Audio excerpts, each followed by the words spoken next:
వస్తుంది. ఇది మీరందరూ గుర్తుపెట్టుకోవాలని నేను కోరుకుంటున్నాను.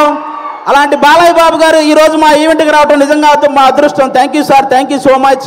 ఈ సినిమాలో విశ్వక్సేన్ గారు ఒక 28 ఏళ్ల కుర్రాడు రత్న అనే పేరుతో థియేటర్లో చేయబోయే మాస్ జాతరను మీరందరూ రేపు 31వ తేదీ చూడబోతున్నారు. మామూలు విషయం కాదు. అతను విశ్వక్సేన్ అనే అతను సినిమాలు చేస్తే ఒకటి పెట్టిన డబ్బులు వెనక్కి వస్తాయి, లేకపోతే లాభాలు వస్తాయి, నష్టాలు మాత్రం రావు. అలాంటి పర్ఫార్మర్ అతను. 24 క్రాఫ్ట్స్ మీద పట్టున్న వ్యక్తి మన విశ్వక్సేన్ గారు. అలాంటి వ్యక్తికి ఈ సినిమా పెద్ద విజయాన్ని ఇవ్వాలని మనస్ఫూర్తిగా కోరుకుంటున్నాను. ఇక డైరెక్టర్ కృష్ణ చైతన్య గారు తన మైండ్లో గుర్తొచ్చిన డైలాగుని మీ మైండ్లో గుర్తుండిపోయేలా రాసే రైటర్ కమ్ డైరెక్టర్ మన కృష్ణ చైతన్య గారు.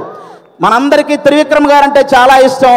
త్రివిక్రమ్ గారికి కృష్ణ చైతన్య అనే వ్యక్తి చాలా ఇష్టం. కాబట్టి ఈ సినిమాలో ముఖ్యంగా కుప్పలుగా డైలాగులు ఉంటాయి. మీరు అవన్నీ కూడా ఎంజాయ్ చేస్తారు. నెక్స్ట్ అంజలి గారు మిమ్మల్ని సీత అనే ఒక క్యారెక్టర్తో మైమరిచిపోయేలా చేసింది. గీతాంజలి అనే ఒక క్యారెక్టర్తో భయపించేలా చేసింది. ఈరోజు ఈ రత్నమాల క్యారెక్టర్తో ఆ 2 క్యారెక్టర్లు మర్చిపోయేలా చేయబోతుంది అంజలి గారు. ఇంకో పక్క మా నేహా శెట్టి డీజే టిల్లునే భయపెట్టిన రాధిక.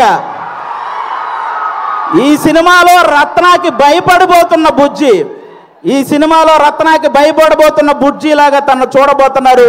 రాధికాని మర్చిపోతారు, బుజ్జిని గుర్తుపెట్టుకుంటారు. షూర్ షాట్గా చెప్తున్నాను.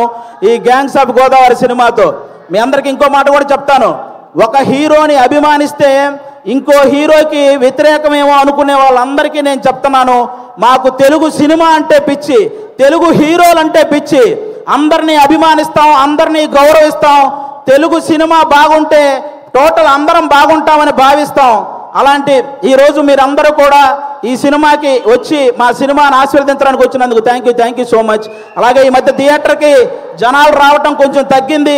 అందరూ కూడా ఎందుకంటే ఎవరైతే ప్రేక్షకులకి అలాగే సోషల్ మీడియాలో ఉన్న రివ్యూవర్స్కి మీ అందరికీ కూడా తెలుగు సినిమాని కాపాడాల్సిన బాధ్యత మీ అందరి మీద ఉందని మనస్ఫూర్తిగా కోరుకుంటున్నాను. ప్రొడ్యూసర్స్ని దృష్టిలో పెట్టుకొని రివ్యూలు రాయాలని కోరుకుంటున్నాను. ఎందుకంటే ఒక సినిమా పోతే ఇంకో సినిమా చేయడానికి